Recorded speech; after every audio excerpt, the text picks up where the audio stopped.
that the world is so constructed in this manner. I thought that that was conclusive proof that God did not exist. I did an act which is still astounding to me today. I said, God, I don't know if you exist or not. I don't believe you do. In that moment, as I'm saying these words, I feel like as I'm kneeling in front of the Eucharist, which to me in that moment appeared to be simply a cracker, I felt this was the equivalent of kneeling in front of a tree and talking to it. I knelt in front of the Blessed Sacrament and I said, God, I don't know if you exist or not. I don't believe you do. But if you do, please reveal yourself to me. At a certain point, I knew that I was in front of Almighty God. I've heard you mention that you were an atheist in your early life. How does an atheist become an exorcist? Well, he needs a conversion. First of all, I converted when I was in college and I went on a retreat. On that retreat, I had an experience with the Eucharist. I came out of that retreat a believer. Why would I even have gone to such a retreat? Because the group of students that were putting it on were very committed to their faith. They're very Catholic, they're very Christian, they were very just in love with Christ, and Christ was the center of their life. And that was powerfully attractive. They radiated a peace, and it was a peace that I knew I didn't possess. I just found myself, as I got to know them more and we had classes together, I could see that they were very intelligent people. They were not stupid. And yet I was dumbfounded by their belief in God, because my thinking insofar as God's existence went, well, if God exists, why is there so much evil in the world? Why can the little girl down the street be kidnapped and murdered? If you were God, would you permit that in your world? I wouldn't. If God exists, why are there so many different religions in the world, each one contradicting the next? If you were God, would you permit different religions in the world? I wouldn't. And the third one, and this was by far the most significant, that the most entrenching of the atheism that I subscribed to, was the fact that, hey, if God exists, why does he hide himself? Why doesn't he just peel back the sky and reveal himself? Why do we have to take his existence on faith? If you were God, would you hide? I wouldn't. And so given these three states of affairs, given that the world is so constructed in this manner, I thought that that was conclusive proof that God did not exist. An all-knowing, all-good, all-loving God his existence is incompatible with the existence of these three states of affairs. How did you sort of overcome those objections? Living in these in atheism, I mean, so atheism was very much an intellectual conclusion. It was the conclusion of an intellectual process. I wasn't happy about it because I could recognize that we are wired by nature to want to live forever. We are wired for eternity, so to speak. And the threat of our lives suddenly ending, our existence coming to a close, is not a pleasant thought. And it gives us an anxiety. I mean, I was honest enough to recognize that. What happened simultaneously with that is I encountered this small group of students, and there was a couple of professors that were very committed, deeply committed to their Christian faith. They wore it on their sleeves. There were no qualms from within them of defining themselves by it. I remember seeing, like on Ash Wednesday, they had ashes on their forehead like Catholics would do. And this was in the middle of a secular institution. But at the same time, they had more than just their witness. They had a profound peace that radiated from them. The anecdote I like to recount is one morning I was having coffee with one of them. We were sitting across from each other, just having a chat. Someone came in and informed him that his car had been stolen. Now, it was around 11 a.m. in the morning or so. His car had been stolen that morning from the parking lot, and it had been driven around the back streets behind the campus and slammed into a tree. It was now hugging an oak tree, right? So the last sentence he was told is, "Your car is garbage." And so he receives that news and he turns and he faces me again and he says, "I guess it just wasn't God's will for me to have a car right now." And he could still enjoy the cup of coffee in front of him. You know, our conversation from that point lasted probably another 45 minutes or so. It lasted a long time. I couldn't remember a single detail from that conversation 5 minutes after that point, 5 minutes after it happened. because I was just mesmerized by the fact that he had so much peace inside him that it didn't bother him that his car was destroyed. I mean, he could not care less. And so that kind of peace was something so different. I had never seen that in anybody else.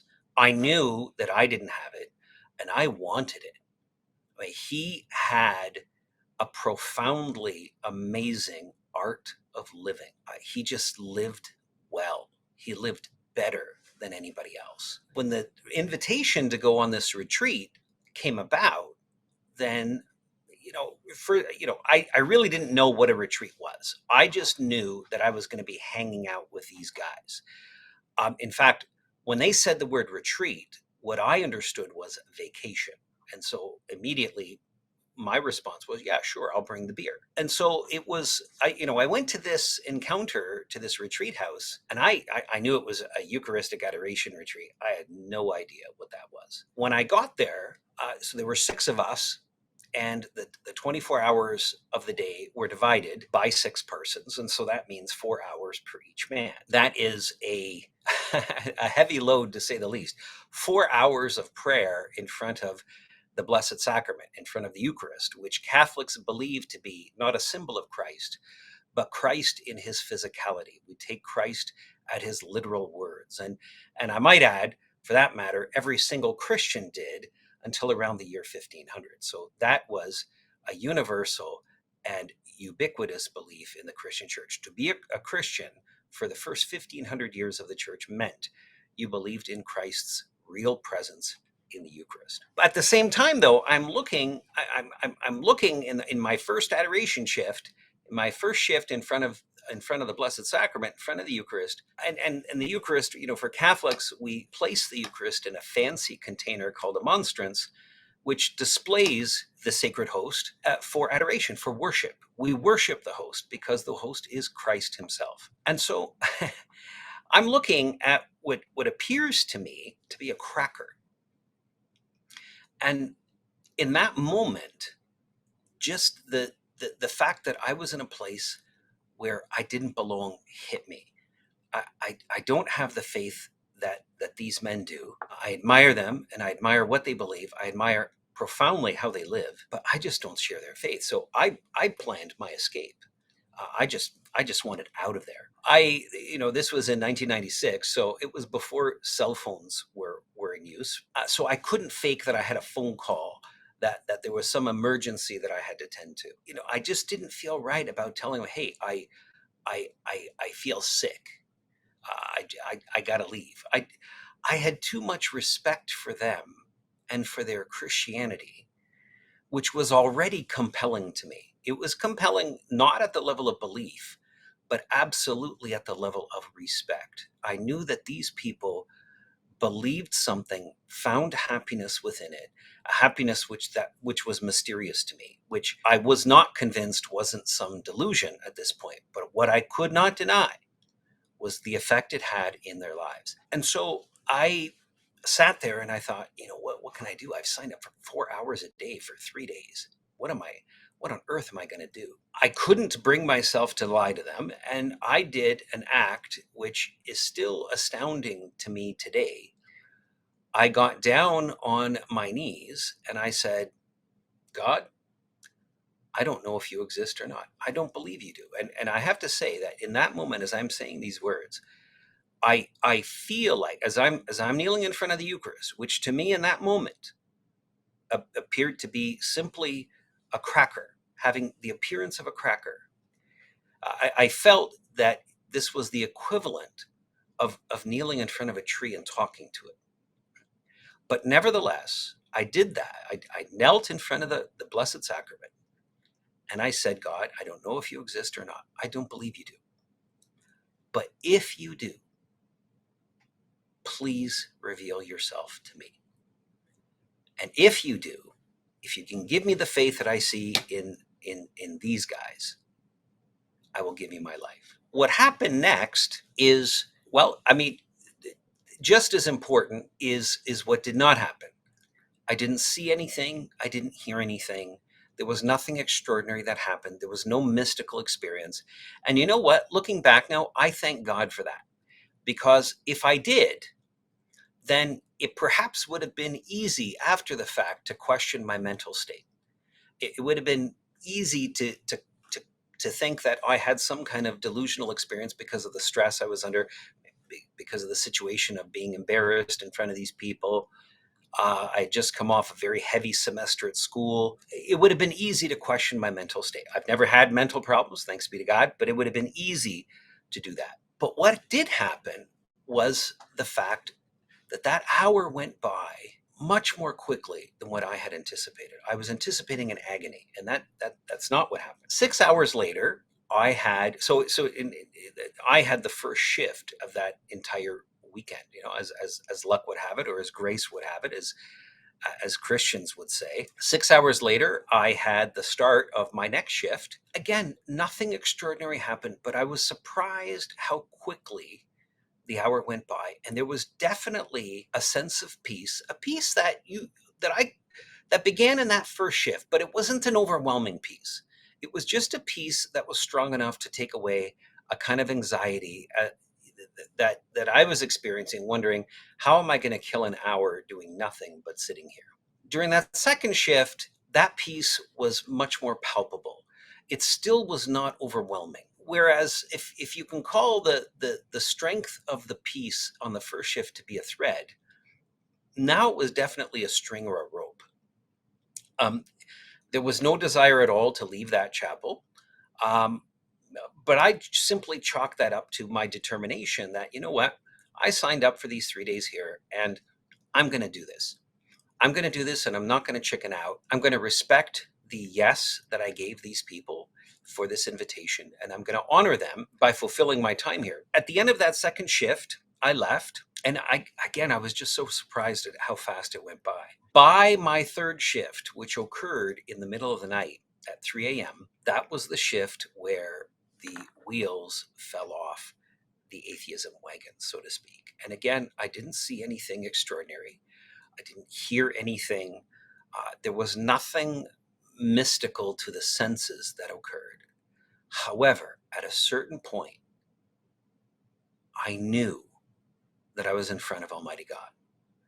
I knew that I was in front of my Creator, who created me out of love, who had love for me, a profound love, and who had been waiting all of this time for this very moment. And he had engineered it to come about. I knew I was created in love, for love. Everything was different in that point. I mean, even the answers, the intellectual difficulties I had just melted away. It melted away because in that moment, God's plan, which surpasses the plan of man, came through. I knew I had never understood God. I needed God to reveal himself to me in order to understand him. And this is what he was doing now. And really, what cleared the way for God to do that was the offer that I made. Right? So, Lord, if you can give me what I see in these men that invited me here, if you can give me the peace they have, the faith they have, the tranquility that they have, I'll give you my life. Right? Because I knew that there was nothing better than that. That there was nothing that life could offer you that was more. And so in that moment, I received the gift of faith, and I've never doubted it. And I look back at that moment often, frequently. I think about it, and it's just as stunning and striking for me today. It's just as shocking as it was back when it happened. Because in that moment, my life drastically changed. So how does one go from that to becoming an exorcist? Well, subsequently, I had a I had a, I had a, I was, there was another retreat I was on. It was 7 years after that retreat. And, what that retreat was, it gave me faith. So life was different now. My identity was different.